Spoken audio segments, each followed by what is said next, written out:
Well, good morning and good afternoon, depending upon where you are, and welcome to the August 2024 WASDE Report webinar. My name is Greg Horstmeyer. I'm the editor-in-chief at DTN, and I'll be your moderator today. With us, as always, is Todd Hultman, our lead market analyst for DTN, who will be sharing his insights and thoughts on today's WASDE numbers. During this event, all participants will be in a listen-only mode. You can ask questions at any time during the event. To do that, click on the Q&A option that's at the bottom of your right-hand side of your screen. That'll open up a messaging panel where you can submit questions. You can do that at any time, and today I'd ask the audience to do that as quickly as you think of one. We're going to be on a really tight schedule on the back end of this today. Todd has another WASDE-related interview to do right after this is over, so we're going to try to get to questions and get through them quickly. So appreciate if you post those as you get them. This event will be recorded, and a rebroadcast link will be on our DTN website within 2 business days. And again, that website is dtn.com. Before I start and hand it over to Todd, I want to note that tomorrow is the kickoff of our 7th annual DTN Digital Yield Tour, and we'll have state estimates based on DTN crop models from around the Corn Belt. You can learn more about that tour and about the history of it on our websites and on our satellite platform. There are going to be stories appearing later today about that. And we'll be kicking that off tomorrow, and the events will go throughout the week. With that, we're ready to begin today's webinar. I'll turn things over to Todd. Todd, some big production numbers from USDA this month. What do you think about it?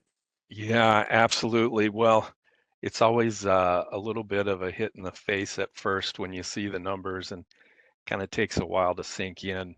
But just to kind of set a backdrop here for what we're going to be talking about today, we're looking at the August estimates from USDA with a little more interest than usual, because number one, they include producer surveys from around the country. And number two, they have more acreage disposal at their hands from the Farm Service Agency and Risk Management Agency. This isn't by any means the end of the story, but it does give us maybe a little closer look at the size of the crops we're dealing with. And I'll just say right out front, USDA is estimating a record soybean crop this year. So we'll talk more about that. We'll get into the state breakdowns a bit and see how this all shakes out for today. So let's go ahead and start. As usual, we'll start with corn. Here is the U.S. balance sheet. I'm going to start in the left-hand column first, which is today's new estimate of old crop ending corn stocks. And of course, that production estimate stayed the same. That's dealing with last year's crop still. We did see a bit of a 15 million bushel reduction in the food and seed estimate. That's the first arrow from the top you look at there. The export estimate offset that a bit, however, up 25 million bushels on the export estimate. That's one thing we've seen with the cheaper corn prices this year. We've had a very active export sales pace, and it does look like we're going to come in a little higher than USDA expected last month. So I think that's a reasonable tweak on that export estimate. Get down to the bottom, we're looking at ending stocks, old crop stocks of corn, 1.867 billion bushels. I think that's probably going to be fairly close. Of course, we'll have on September 30th the final grain stocks report to see what those actual ending stocks for the season are. But it probably was not going to change much between now and then from today's 1.867 billion bushels. Okay, now let's take a look at the right-hand column. That's today's new estimate for the new crop season that we're currently in. We had an expectation that we'd probably see a yield increase today. Crop ratings around the country are very high in most of the major producing states. Obviously, it's been much tougher in places like Minnesota and Kansas. But it seems like the heart of the Corn Belt is still getting very high crop ratings in spite of a lot of severe weather earlier this year. We also had a big question mark about what would a harvested acres look like in today's report. And we do see a reduction in the harvested acre estimate. So if we start at the top We see planted acres were reduced today from 91.5 to 90.7 million. Just right before we started this webinar a few minutes ago, the uh, Farm Service Agency released its estimate of prevented plantings. And I can say that on the first release, they showed 2.67 million acres of corn prevented plantings. That's just up slightly from last year. Soybeans up at 775,000, wheat 389,000. The grand total of 4.7 million acres of prevented plantings is just up 1.1 million from a year ago.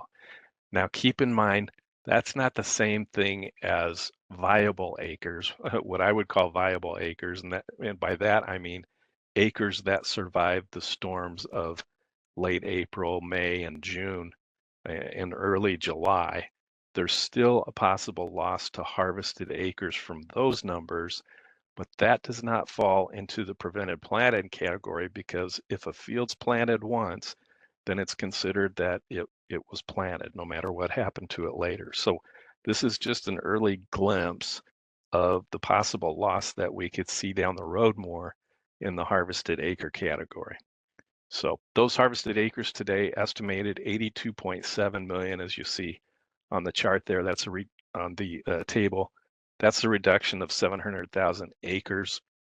As mentioned, the yield estimate did go up 183.1 bushels an acre.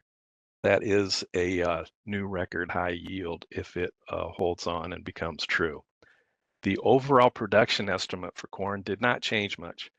15.147 billion bushels is up 47 million bushels from last month's estimate. Very close, just slightly above expectations. Along with the higher production estimate came some demand tweaks to the demand side of corn. There was a small reduction in the food and seed category. Probably the most notable change, though, was a 75 million bushel increase in the export estimate of new crop corn exports. So with these cheaper prices, they're getting a little more optimistic about the export business we can generate with corn. Final ending stocks estimate for today, 2.073 billion bushels. That's down 24 million bushels from last month. It's slightly less than was expected. It puts the ending stocks to use ratio just under 14%, which is close to where it's been. So it's not a big change overall. I see this as a neutral report for corn. And by the way, this is still the largest ending stocks estimate in 6 years. So it's, we're over that. As long as we're over the 2 billion bushel mark, there's a bearish inclination with those that comes with those prices. Overall, though, as I would say, a fairly neutral report today. Here, let's take a look at the state-by-state breakdowns, and this is where I think it gets interesting. And here I'm not just looking at the yields today, but I'm looking at the overall production estimate. And I have the numbers from the top producers posted there in the list on the right. You can see, obviously, USDA is expecting Iowa to have the most production this year, 2.58 billion bushels. That's not a record high for Iowa, but it is more than last year. Illinois, Indiana, Illinois and Nebraska are expecting record crops, says USDA. 2.396 billion bushels for Illinois, 1.882 billion bushels for Nebraska. If those comes true, those are record. Well, and I called them record crops. I should say I've looked at the history back 10 years. So I should say that I know that they're 10-year highs. They're probably also record highs, unless they had a larger crop before 2014. So just to clarify there. Overall, probably the only other notable one here, Minnesota.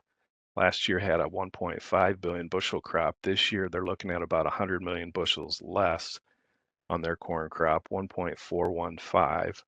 but I think it'll be interesting to see if that changes in future reports, given the damage they've had throughout the state. And one of the reasons I'm looking at production estimates today is because of the severity of the storms that we had earlier this year. We have a situation where both yield and harvested acres could be in flux. So we can have a situation where we end up with less harvested acres because they either got hit by hail or tornado or flooding that we saw in June, that sort of thing. But the remaining acres are in very good condition because we've got the best soil moisture across the Midwest we've had in at least 4 years and maybe longer. So it's kind of a unique crop that we're assessing this year with I think there's going to be pockets of severe damage within overall what looks like very good crops across the country. This is the old crop balance sheet for corn, and I just wanted to point out, check in on the South American estimates. And in South America, Argentina at 50 million metric tons. I believe that's down 500,000 metric tons from last month. But USDA kept the estimate for Brazil at 122. So we still have a disagreement. USDA is at 122. CONAB says it's closer to 116. And that probably won't get ironed out, I don't think, by the end of the year. I think they're just going to part with different views as this goes on. Brazil's corn crop is roughly 96% harvested at this time, so they're almost near the end of their old crop season on the harvest. Now, this is the world table for new crop corn stocks. And if you look in the upper right corner, we see that USDA's estimate of world ending corn stocks just slipped slightly from 311.6 million metric tons down to 310.2 million metric tons. A small reduction there. Not a lot of changes in the estimates overall. Of course, we know the US crop was increased slightly. In Russia, that corn crop was reduced slightly from 15 to 14.1. And in Ukraine, we see a slight reduction from 27.7 to 27.2. Both Russia and Ukraine have seen drier weather conditions this year. And especially in Ukraine, we've been expecting probably a downgrade in their production estimate. So not much change overall in the world estimates for corn supplies. And if we look at how it compares to history, we're still looking at basically the same supply situation we've seen for the past 3 to 4 years. This chart shows the world ending stocks estimates of corn excluding China. China's not a significant exporter of corn, and so this focuses more on the other countries that do have exportable supplies. And in that regard, we see a world supply situation very similar. At 3.83 billion bushels is considered the global surplus at the moment. Not as heavy as it was back in 2016 and 17, but still, we'd say significantly comfortable. As far as U.S. corn export activity, and by the way, this is the old crop season that you're looking at here, we continue to keep a very strong pace. The red line that I have circled, it represents shipments as of August 1st, 1.96 billion bushels of corn shipped. USDA was estimating 2.225. Now they've increased that new crop estimate, or excuse me, old crop estimate up to up 25 million bushels to 2.25 billion bushels. And they've had good reason for that. First of all, the corn export sale total was already 107 million bushels above the old export estimate. And also we've been keeping a very good shipping pace so far this year. It's up 33% from a year ago. So the green shaded area is last year's export shipment pace, we're well above that, but we're just shy of the 4-year average, which is represented by the black line. So overall, it's been a very good year for corn exports, and of course, it's much easier to sell and export cheap corn that's now below $4 than it was when it was $6.50. So that part's not too hard to understand. As far as the ethanol margins at the ethanol plants, they still remain extremely attractive, which is good news for our basis across the country, good news for the domestic demand that we're generating for corn across the country. This report of corn's processing value is a USDA estimate that was released earlier this morning. So if we take a bushel of corn to our local ethanol plant and they turn it into ethanol and distiller grains and corn oil, they can generate $6.08 of value from that bushel of corn, which, going by our national corn index at DTN, only costs $3.66. That was as of Friday's date for this. So that margin continues to be very attractive, and that's one strong reason we've seen the basis hold up as well as it has for corn across the interior of the country. The basis overall, as you can see, just in the last month, it started to slip slightly. We got up to about a peak of about July 20th, and now it's started to back off. But as you can see, especially if you look at the years of stronger basis that we had, the other years being represented by the black lines on this chart, you can see that often when we get to July and August, that basis starts to collapse fairly well. And of course, folks want to get rid of old crop corn and make room for the harvest is kind of the traditional thought there. But even with that slight decline we've had since mid-July, our DTN National Corn Index is still 10 cents below the September contract, which is tied for the fourth strongest basis in 10 years. So it's still a good, healthy demand situation as far as I can tell from looking at basis in the country. That's somewhat good news, even though it hasn't been able to help prices much lately. Here, of course, is the big bearish factor in the corn and soybean market and wheat, as you can see here. So this is a total of non-commercial positions for 3 contracts, corn, soybeans, and I took Chicago wheat as being representative of wheat. And in the most recent CFTC report, it shows over 351,000 contracts net short when you combine the speculative positions of all 3 of those crops. So that's at one point it was a record amount. The old record happening in April of 2019, but we've come back slightly from that bearish peak, and but it's still obviously a very, very heavy weight on our grain prices. And of course, it was encouraged when Fed policy changed. They started raising interest rates to try to squelch inflation.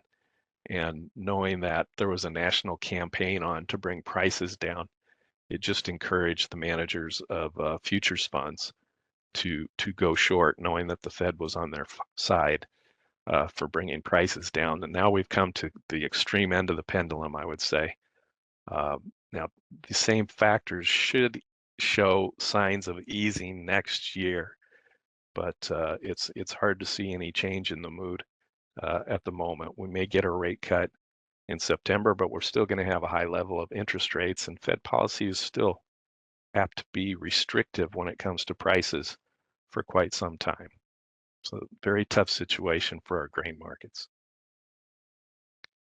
This is a chart I wanted to show a perspective of just how tough it can get in terms of profitability. So this is the price of December corn futures over the years going back to 1990 or 1980, and it's divided by USDA's estimate of production costs at the time. And as you can see on here, there's been some really good years and there's been some very tough years. And of course, when I started in the business in 1985, things were about to get much tougher when we had mountains of corn and not enough demand to accommodate all the corn supplies we had. But those tough times of the 80s were some of the most unprofitable that we show on here. And of course, the Asian recession, things got very tough, roughly 30% or more below the cost of production. Today's price situation, our December corn contract, and this is going by Friday's price, I'm not factoring in today's change, but December corn is 19% below USDA's estimated cost of production at the moment. That 19 to 20% area is among many of the cheapest areas or most unprofitable areas corn has gotten over the years. And I'm not saying that corn can't go lower, but just to point out that we're at an extremely cheap end fundamentally for the price of corn. And I just don't think the situation this year fundamentally compares to some of the worst years that are on this chart. So you would think we're getting down near the lows here somewhere, but technically, of course, we're not seeing any signs of that just yet. As far as the monthly corn chart, obviously we've had a big fall from the peak of 2022. Last year, the surplus in corn was restored. This year, it was reinforced, but we really haven't added to the surplus this year. To me, that's somewhat encouraging. But we have to remember we're dealing with production costs this year that are roughly 26 to 29% higher than they were 4 years ago. So when we're talking about a $3.95 price, it's just as bad as when we were talking about a price in the low $3 area in 2020. So it's a very tough market. I have to think it's probably overdone, but only time will be the judge of that. Okay, let's take a look at the soybean market where we had the big news, and there it is, a record corn crop. So if we look at the right column, that's today's estimate of the new crop season. We see that planted corn acres were actually increased from 86.1 to 87.1 million.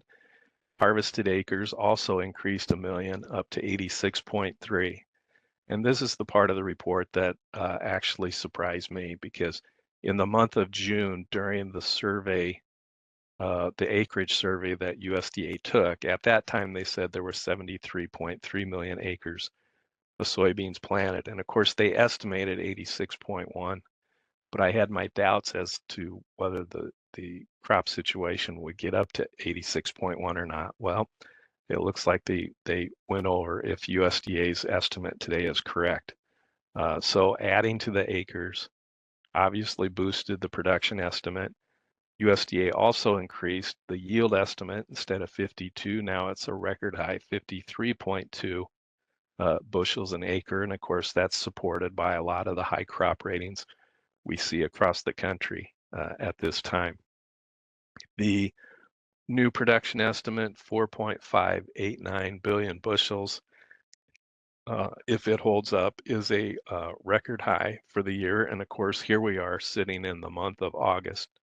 Soybeans are setting and filling their pods, and the temperatures are very just wonderful outside for the most part, in the 70s and 80s across the Midwest. So there's not a lot of stress.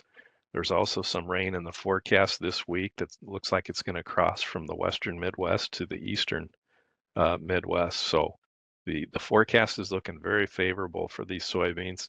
It's hard to argue with the higher record crop at this point, and we'll just have to see how that turns out, I guess is all I'm saying. The export estimate was increased 25 million bushels. Anytime you get a bigger crop, you're going to have some more demand to go with it. I would say the demand estimates probably have room to go up with this big of a surplus. So USDA is now estimating 560 million bushels of ending soybean stocks. That's the most we've seen in 6 years. It also puts the ending stocks to use ratio just under 13%. We were at roughly 10% before this. So 10% is roughly the break-even point where you can typically expect soybean prices close to your break-even cost. But when you get to 13%, now we're looking at a year that does favor below cost prices. Even so, we've gone a long ways. We're over $12 or over $2 a bushel below USDA's cost estimates. So I still think, even with today's report, we're probably at the low end of where the range should be. Not that the market always agrees with me. The last thing I want to point out before we move to the next chart, average farm price today, $10.80 a bushel. And of course, cash prices are still well below that. So it looks like USDA agrees that this, even with the bigger production, the market does deserve a higher price at some point here. But it obviously today's report is not going to help that. Here's the state picture of the soybean production estimates. In this case, we're looking at Illinois being the #1 producer this year at 709 million bushels. If true, that's going to be a record crop, or I'll say again, the highest in 10 years at least for Illinois.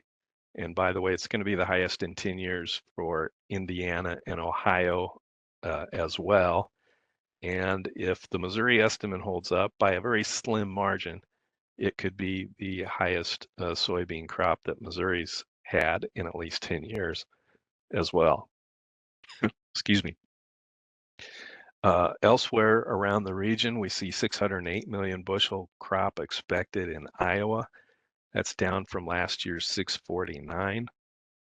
In Minnesota, they're actually expecting a slightly bigger crop this year, 359 million bushels compared to 349 last year.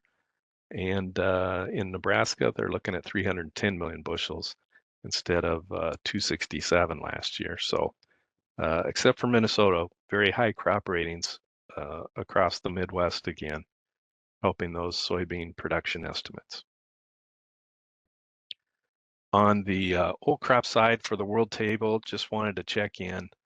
Argentina estimated at 49. That's a slight reduction for Argentina. USDA's estimates for Brazil and Paraguay both stayed unchanged this month, 153 and 10.5. So not too much of a change there. As we turn to the new crop estimates, if you look in the upper right corner, we see a significant jump in the soybean stock estimate for world soybeans. Instead of 127.8, which was already a record expected last month, now they're saying 134.3. Now, of course, the bigger crop in the US helped boost that. But I'd like to point out, as far as world production total, that was up almost 7 million metric tons in this report. The US only accounts for about 4.2 of that, and the South American estimate stayed unchanged. So evidently there's some other producers around the world where USDA is expecting higher soybean production. I'm going to have to do a little more digging to find out where that might be, but it's not apparent from the usual suspects at this point. But anyway, USDA seeing a big increase in production this month. The other factor to keep in mind in the new crop season, Brazil. USDA's estimate of a 169 million metric ton crop in Brazil this year, and if things go normally, they're a little dry right now, but if their planting season starts as it normally does, it will begin in September sometime, so we're getting a little closer. But this is a roughly 10% increase that's being expected in Brazil. There's been some talk in the news lately that because soybean prices are so cheap at the moment, they're not favorable for producers, there may be a reduction in those acres. One Brazilian group saying that in Mato Grosso, there may only be a 1% increase in soybean acres this year. So these estimates are still very early. there's a lot of factors going on, and we'll see if Brazil eventually gets to that big crop or not. But there's a lot of uncertainty between now and the South American harvest. So this is something I'm sure we'll be talking about for many months ahead. Soybean exports, old crop exports are staying very close to expectations for where they're at, or I should say expectations for USDA's export estimate of 1.7 billion bushels. Like corn, the soybean sales are actually about 46 million bushels above that amount, but unlike corn, the shipments have struggled to keep pace. So it's interesting that we have the soybean sales to reach the export estimate, but not quite. The shipment pace is what's in question. So far, USDA kept its export estimate unchanged today at 1.7 billion bushels. So this will be interesting to see how this turns out. As far as new crop exports, we're starting a bit in the hole. Our U.S. New crop sales are down 51% from a year ago. But at the same time, just in the past month or so, U.S. soybean prices have become cheaper at the U.S. Gulf than they are in Paranagua, Brazil. So the green line on this chart is the FOB October price for soybeans at the U.S. Gulf. The brown line is the same FOB price at Paranagua, Brazil. This is showing us roughly 41 cents a bushel cheaper. This was as of Friday. And we have started to see more interest in our new crop export sales pick up a bit. We even had some new crop sales here earlier this morning. I think it was about 7 million bushels to unknown. So we still have positive prospects, but as I mentioned, we are starting in a hole, down 51% from a year ago. As far as the domestic crush situation, it continues to be extremely enticing for processors to keep buying and crushing soybeans. The blue line on this chart is the processing value of soybeans in Illinois. So if we take a bushel of soybeans to a processing plant and they turn it into bean oil and bean meal, as of Friday, you could get $13.41 for both of those soy products. Well, that's far above the $9.72 that our DTN National Soybean Index says the price of soybeans is going for. And it's that big gap that's keeping crushers motivated to keep bidding for and buying and crushing soybeans. So we continue to have no argument with domestic demand in spite of all the pros and cons of the renewable fuel program and everything that's going on there. We continue to see very strong domestic demand from processors, thanks largely to the value that they're getting for the meal and the oil. The season-to-date crush is up 3.7% from a year ago. So that's just a nice, healthy increase, and once again, a new market that soybeans did not have before a few years ago. The soybean basis itself has seen some pretty significant weakening since about the 20th of July. Our DTN National Soybean Index is currently 31 cents below the November contract now. That's about the tied for the fifth weakest basis in 10 years. So could put it in the middle of the 10-year range, but it was doing much better a month ago, and we've starting to see that basis weaken significantly. And once again, that's kind of what happens this time of year, especially as guys get ready to make room for the upcoming harvest and that sort of thing. Soybean prices, boy, in the long term, it's hard to say that they're not too cheap, or it's, let me put it this way. In looking at a long-term chart of prices and knowing that the cost of producing soybeans today is roughly $11.90 a bushel, it's hard not to look at this as a very cheap opportunity, and especially for those that want to buy soybeans. And that's one reason why I am still watching to see if we don't get a bounce of interest in our new crop sales exports. Right now, near $10, and let me just turn to the chart today because I know with the new harvest estimate, we're trading down roughly 18 cents, 9.85 a bushel on the November contract at the moment, while corn is up 6 cents. I'm just saying, historically speaking, this is a very cheap level. And if you compared it in terms of production cost, these prices today are even cheaper than they were in 2018 when China had a tariff against buying US soybeans. So no matter how you look at it, fundamentally, even with the bigger crop expectation, this is an extremely cheap area. And I unfortunately can't guarantee it won't go lower. Specs are obviously very heavily short. And probably we're encouraged by today's report maybe to even add some more to it. But you know, it's from a value standpoint, it's cheap, and that's, as an analyst, what I have to point out. How long it stays cheap, I don't know. What might scare specs out of the short side of the market? Boy, it's hard to imagine anything soon, unfortunately, because the weather situation's been so good. So it may just take getting more through the winter and getting the harvest behind us. It's hard to say, but there's always unknown factors in the markets that we don't always get to see. Okay, let's take a look at wheat. U.S. wheat estimates. I thought we would probably get a bump up in the wheat production estimate. We've been hearing some very good things about the winter harvest in South Dakota and as it moves on. But here there was a reduction, and it came largely because of a reduction in spring wheat production, which we'll get to in just a minute. But as we look at the right column, we see less planted acres pointed out for wheat.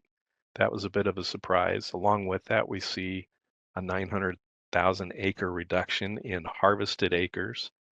Part of that might be due to dry conditions, especially in the state of Washington. They got hit very hard this year with a dry situation for their wheat. And we see a bump up in the yield estimate. Instead of 51.8, now they're looking at 52.2 as a national average for all wheat production.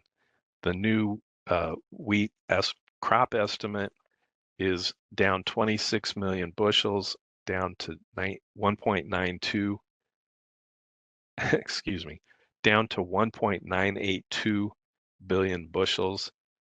That's still one of the larger crops we've had in the past few years, but not quite as heavy as the 2.008 billion bushel crop that was estimated a month ago. As we go down the list, there's just really small insignificant changes to the demand estimate, and the ending stocks estimate comes out to 828 million bushels. That's down 28 from a month ago. The average farm price estimate for wheat kept at 570 a bushel. So what you see here is a fairly neutral report, actually maybe slightly friendly for prices, which is a bit of a surprise today, thinking that maybe the U.S. had room for a bigger production estimate. Here's the more breakdown of categories, and the winter wheat production actually was bumped up slightly higher to 1.36 billion bushels, and the HR wheat production was bumped slightly higher to 776 million bushels. But the soft red winter category, I think close to where it was, 342 million bushels, and white wheat at 243 million bushels was not much change. The other spring wheat category, though, did come down to 544 million bushels. And when I look at total spring wheat production, it looks like for the hard red spring wheat variety, USDA reduced that estimate from down 33 million bushels to 499 million bushels. So that's where the major reduction came, was in the hard red spring wheat category. And it has to be in the states to the west of the Dakotas that had drier situations and at times much hotter weather. Durham also came down slightly. The new estimate is now 76.9 million bushels there. So these aren't big changes, but at least they were a little bit lighter on the production estimate.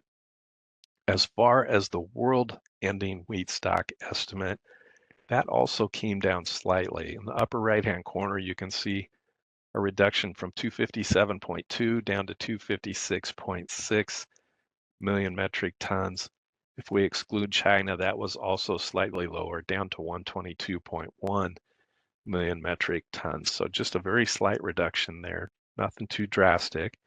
It was interesting that as far as world wheat demand goes, it was increased by 4 million metric tons from basically 800 to 804 million metric tons. So there is a little demand pickup that USDA noticed for world wheat. Looking at the second column, we'll just point out some of the small changes that we did see. In Australia, there was a slight increase from 29 to 30 million metric tons on that estimate. I was surprised that USDA kept Canada's wheat estimate unchanged at 35, given that they lowered our spring wheat estimate here in the US, but maybe they're waiting for Canadian authorities to confirm that. European Union wheat production came down another 2 million metric tons. We've heard a lot about too much rain in France and Germany, messing up the harvest, messing up wheat quality. And so that one's not too big of a surprise. Russia's estimate stayed at 83 million metric tons. And in Ukraine, it was a bit of a surprise. We've heard a lot about dry weather situations in Ukraine, and we saw the corn estimate come down, but their wheat production estimate increased from 19.5 up to 21.6. And along with that went an increase in the export estimate out of Ukraine from 13 to 14. And it's interesting to me that Ukraine still owns the western side of the Black Sea and is able to ship grain out as needed in spite of the ongoing war with Russia. World wheat supplies, again, we're going to factor out China because they're not a big exporter. And when you look at the rest of the world, we see that the ending stocks estimate that was slightly reduced today is currently the lowest in 17 years. Now it's still above 4 billion bushels. It's almost 4.5 billion bushels. So we can't say it's a dangerously tight supply level when it comes to world wheat, but it is among or the lowest supply level we've seen in 17 years. That ought to count for something, but it's hard to see much support yet in the long-term picture for wheat prices, unfortunately. HRW wheat basis has shown slight improvement. And as we look at this, DTN's HRW wheat index is 51 cents under the September contract. Now that's not overly impressive. It's the fourth weakest in 10 years. But if you noticed, it has finally turned firmer than it was a year ago. And we are seeing more export business. And in fact, US wheat prices overall are more competitive now internationally than they have been in a long time. And in fact, the soft red wheat price is the second lowest FOB price in the world among major producers. Only Ukraine is cheaper than US SRW wheat right now. So we've obviously we're at an extremely cheap level. We've finally gotten competitive in the world situation. And so far, it looks like we're getting some better export opportunities to at least help that demand side a little bit. Here's the chart of Kansas City wheat prices, the September contract. We're down just as we are in corn and soybeans. We're looking at the lowest prices in over 3.5, almost 4 years. Very cheap area. And I'm saying that there are some hints of support here. And one of the first things you notice when a market gets down to extremely cheap levels, as all three crops are now, is when you start to see signs of attempts to make new lows, but then they get rejected and turned back higher. And that type of responsive buying is what we're looking for as a sign of bottoming action. And we're just starting to see a little bit of that now in wheat. Now, that doesn't mean new lows won't be tested again, But typically, if you see 2 or 3 of those tests and they just don't go very far in making a new low and then they get pushed back up, that seems to be some of the earliest indications of support hitting the market. And we're certainly ripe for that to happen, but we'd obviously like to see more evidence. In conclusion, I think it's fair to say the reports today were for corn and wheat were roughly neutral. We didn't see a lot of changes in ending stocks estimates of either one for those either on the US or the world stage. Soybeans, we have to acknowledge it's bearish. That record crop looks pretty big, and the higher ending stocks are going to be more to deal with. And of course, the big bearish prospect in front of us is the new South American season, which, as I mentioned, is going to start planting in September. So I think overall, the main factor that's hanging over us right now is just how big will the Brazilian crop be? Will it live up to its early expectations? Or are Brazilian producers going to have something else to say about that? That's going to be the challenge of the season ahead of us. So with that, Greg, we had a lot of numbers in there. I hope things were somewhat understandable, but I'll be glad to take any questions.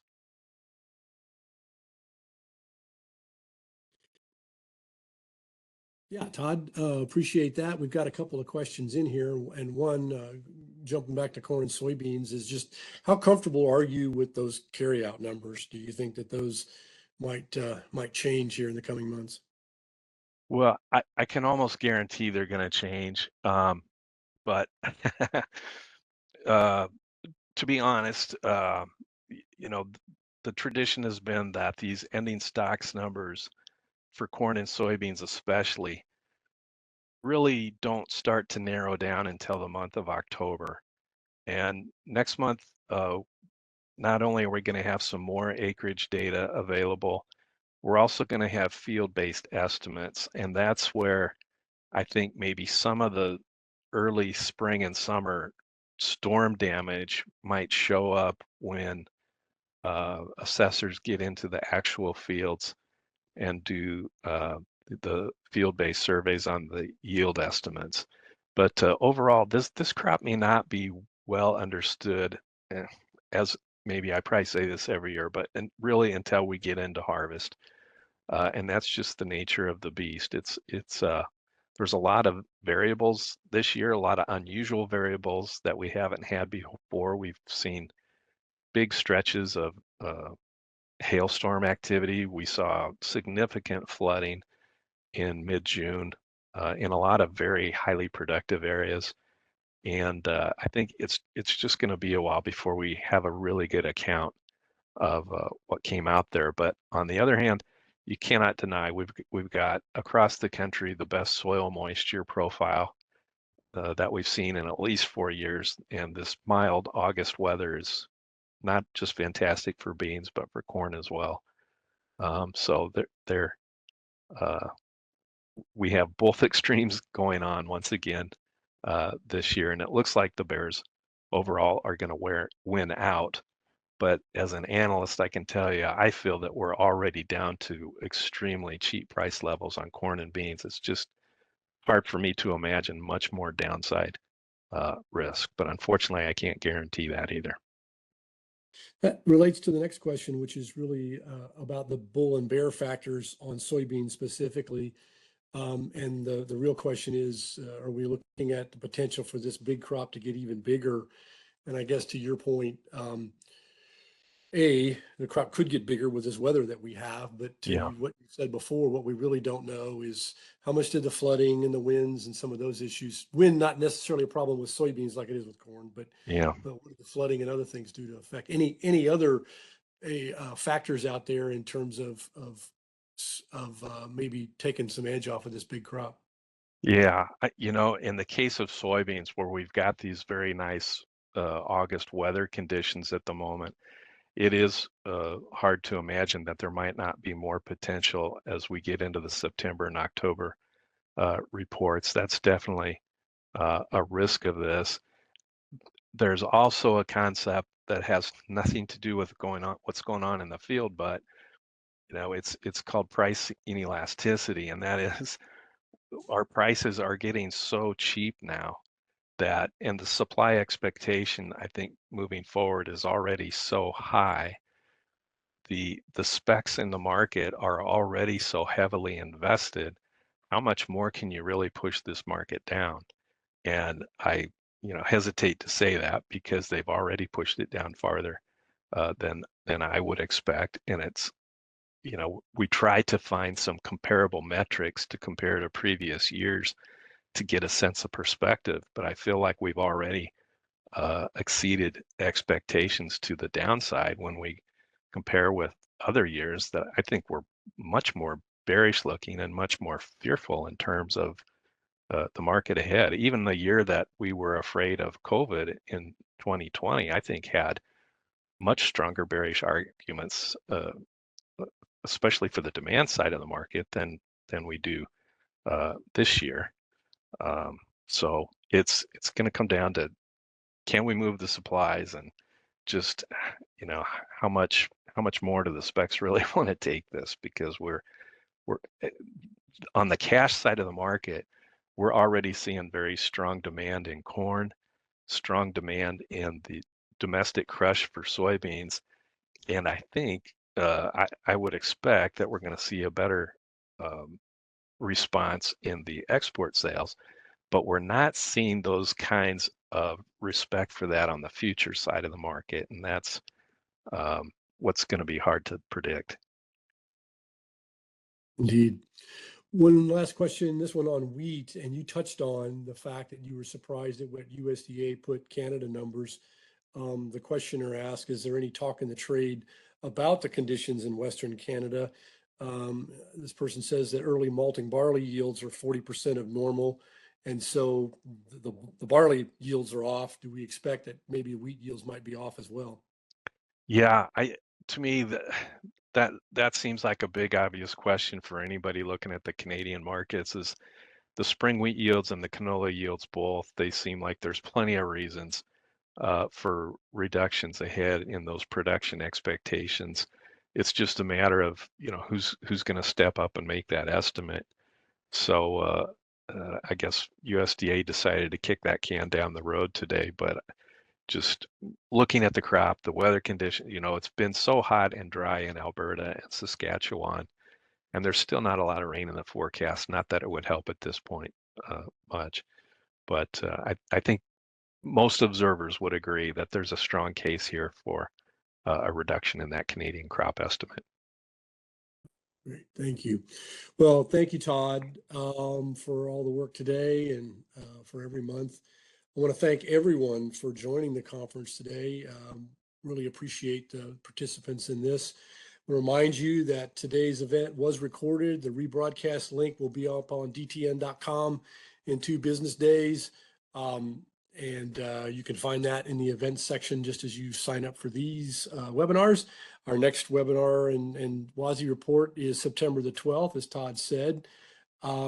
I also want to note last time that tomorrow our DTN Digital Yield Tour starts, and we'll be looking a lot at some of the state data and what the yield models are saying there for some of these states. And so hopefully we'll be able to provide maybe a little bit more color into to some of the state yields that Todd was talking about earlier. So look forward to that, and you can find out all about that on our website and on our satellite platforms.